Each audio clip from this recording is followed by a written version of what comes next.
Leanna Moxley is a college student from South Carolina, where she grew up on a summer camp in the foothills of the Blue Ridge Mountains. So that's a conversation starter if you want to talk to Leanna later, growing up on a summer camp. She got her first big break when she published a short story in American Girl magazine at age 12, and according to her, has been collecting rejection slips ever since. Leanna Moxley.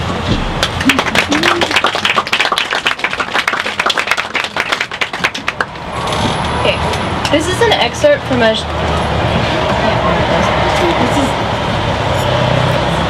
This is an excerpt from a short story I wrote called The Princess of Foam and Ash. The narrator is a 12-year-old girl who's on vacation at the beach with her family. Her mother is dying and this is going to be their last trip together. In this part of the story, the girl goes out on the beach alone early on the first morning of their trip. My back is to the row of beach houses and I'm watching the waves burst and cascade over the distant end of the wall when I realize I'm not alone. There's a person there, standing far out on the rocks. I scramble to my feet, peering, trying to see through the glades of sun and water. The person turns and waves, and I can see that it's a small girl.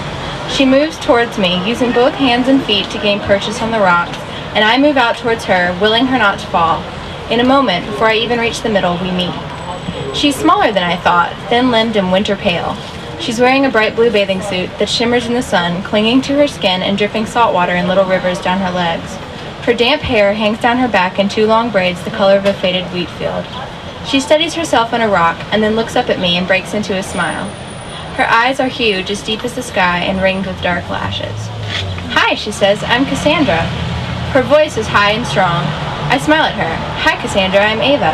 What were you doing that far out on the rocks? Don't you think you could have been knocked off?" "Well," she answers matter-of-factly, "I'm a mermaid, so it wouldn't matter."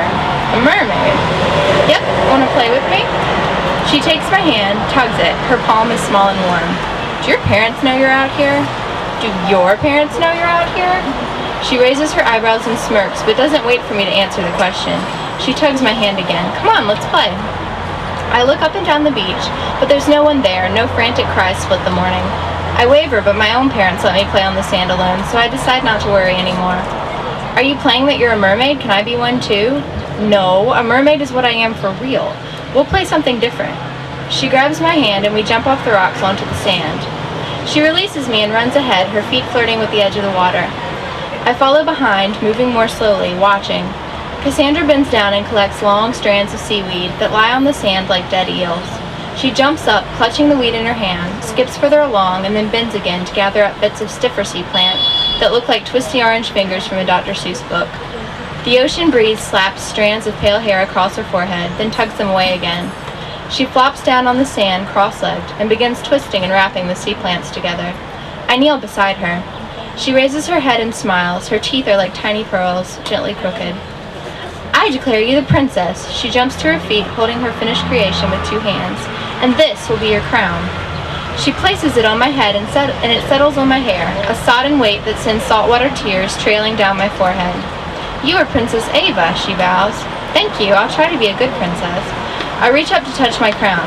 Bits of seaweed come away on my fingertips. "Now, if I'm the princess, then who are you?" "I serve you, of course. What are your commands?" Her smile is open and eager. Her eyes are two bright stars. "You don't have to serve me. You should be a princess, too."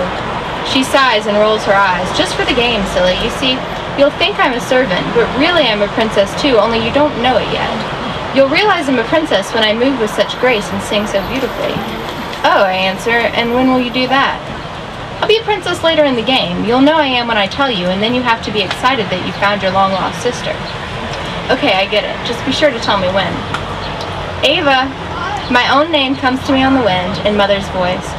"I have to go, Cassandra." I stand up and brush the sand from my shorts. Her face melts into a pitiful expression. "But we just started playing." "Don't worry, we can still finish the game. I just have to go get breakfast. I promise I'll be out later. Which house is yours? I'll come find you." "I'm a mermaid, silly." "Oh, right, I forgot. Well, I'll be out later then. Just come and find me. I'll be on this part of the beach." "Okay." She is fresh again, a flower that never wilted, and she skips away toward the water. I hurry back to her house where Mother waits for me on the porch. She smiles as I come up the stairs, her dark hair and eyes a mirror of my own. "Good morning, sweetie." She folds me against her in a quick hug. "What were you doing up so early? What's this?"